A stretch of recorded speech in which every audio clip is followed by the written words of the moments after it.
Hello guys, welcome back to my YouTube channel. क्या सच में हमारे समाज में रिश्तों की कोई कीमत नहीं है?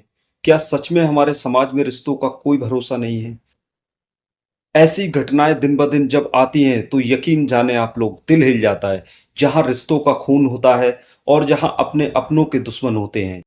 ऐसी एक घटना बरेली के फतेहगंज पश्चिमी के पास एक गांव पड़ता है जिसका नाम है टिटौली। उस बच्चे की उम्र सिर्फ 10 साल, जिसने ठीक से चलना भी नहीं सीखा था, जो ये जानता भी नहीं था कि अच्छा क्या होता है और बुरा क्या होता है। अपने लड़खड़ाते कदम लेकर चलने की कोशिश कर रहा था। लोगों को समझने की कोशिश कर रहा था। शायद उस मासूम बच्चे को ये नहीं पता था कि उसके जान के दुश्मन उसके अपने ही हैं, ना कि कोई गैर।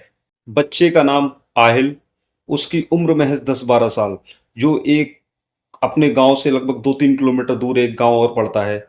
उस उस स्कूल का नाम था जिया। उसमें वो तालीम हासिल कर रहा था और अपनी जिंदगी को एक नए पंख देने की कोशिश कर रहा था। लेकिन उस मासूम बच्चे को ये नहीं पता था, वो जब दुनिया से जाएगा तो उसको इस दुनिया से विदा करने वाले उसके ही अपने लोग होंगे, उसका ही भाई होगा।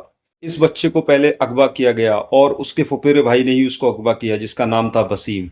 उसने अपने दोस्तों के साथ इस बच्चे को अगवा किया और उसको गायब करा दिया। और उसी परिवार के बच्चे के साथ वो उस बच्चे को ढूंढने की भी कोशिश करता है, तलाश में भी साथ रहता है और साथ साथ उनके कदम से कदम मिलाकर वो चल रहा था। लेकिन उस बच्चे के माँ बाप को यही नहीं पता था कि जो हमारे साथ कदम से कदम मिलाकर चल रहा है, असली गुनहगार वही है। आखिरकार ये किडनैपिंग एक कत्ल में तब्दील हो जाती है और इसको इतने भयानक तरीके से अंजाम दिया जाता है कि सोचने के बाद दिल और दिमाग की चून पड़ जाता है। उन्होंने उस बच्चे को किडनैप किया था। उन्होंने उसके परिवार से 10 लाख रुपए की फिरौती की मांग की। उसने तेजी के साथ जांच की तो उन्होंने पाया कि उसका कनेक्शन उसके फुफेरे भाई से ही है, जो उस बच्चे को ढूंढने के लिए उस परिवार के साथ कदम से कदम मिलाकर चल रहा था।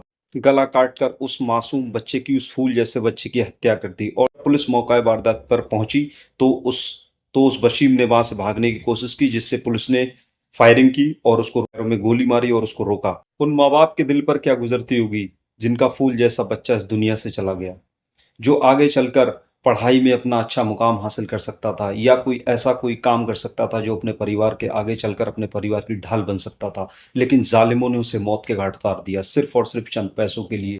हालांकि ये दर्द तो सिर्फ माँ बाप ही जान सकते हैं कि एक औलाद के खोने का दुख क्या होता है। ये हम और आप सिर्फ बातें कर सकते हैं, हम और आप महसूस इस दर्द को नहीं कर सकते। किसी पर भी अंधा विश्वास ना करें, अपने बच्चों का भी ख्याल रखें। और इन सारे और ऐसी घटनाएं दिन ब दिन हमारे देश में होती हैं। बच्चे को नहीं पता होता है कि क्या सही और क्या गलत है, कौन उसका दोस्त है, कौन उसका दुश्मन।